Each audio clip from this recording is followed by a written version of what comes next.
Hello മച്ചാമാരെ, നമുക്ക് ചിലപ്പോഴൊക്കെ പറ്റുന്ന ഒരു പ്രശ്നമാണ് നമ്മുടെ ഈ ഐഫോണിന്റെ ലെയർ ബോർഡ് റീബോൾ ചെയ്തിട്ട് സ്റ്റെൻസിൽ എടുക്കുന്ന സമയത്ത് സ്റ്റെൻസിലിലൂടെ പീപ്പിടി ഒട്ടി വരുന്നത്. അപ്പോൾ അത് ഒട്ടി വരാതെ കുറച്ചും കൂടെ സേഫ് ആയിട്ട് നമുക്ക് എങ്ങനെ ചെയ്യാന്നുള്ളൊരു മെത്തേഡാണ് ഞാൻ ഇന്ന് കാണിച്ചു തരാൻ പോകുന്നത്. ലെയറിൽ ചിലപ്പോൾ ഗ്രേ കളർ ഷെയ്ഡിങ് ഒക്കെ ഉണ്ടായിരിക്കും. അതൊക്കെ നമുക്ക് നൈസായിട്ട് ബ്ലേഡ് വെച്ച് ജസ്റ്റ് ഒന്ന് സ്ക്രാച്ച് ചെയ്ത് കളയാം. ഓവറായിട്ടായി കഴിഞ്ഞാൽ ചിലപ്പോൾ ഡാമേജ് വരാൻ സാധ്യതയുണ്ട്. നമുക്ക് ഇതിനായിട്ട് BG ഫ്ലെക്സ് ആവശ്യമുണ്ട്.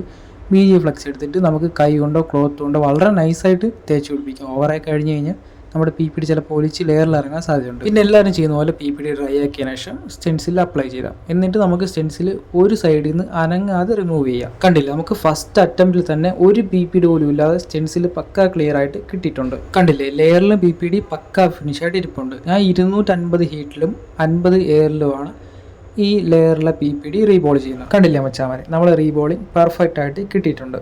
2-3 വട്ടവും ട്രൈ ചെയ്തിട്ട് സക്സസ് ആയില്ല എങ്കിൽ ഈ ഒരു മെത്തേഡ് ഒന്ന് ട്രൈ ചെയ്ത് നോക്ക്. അപ്പോൾ നെക്സ്റ്റ് വീഡിയോയിൽ കാണാം. ബൈ.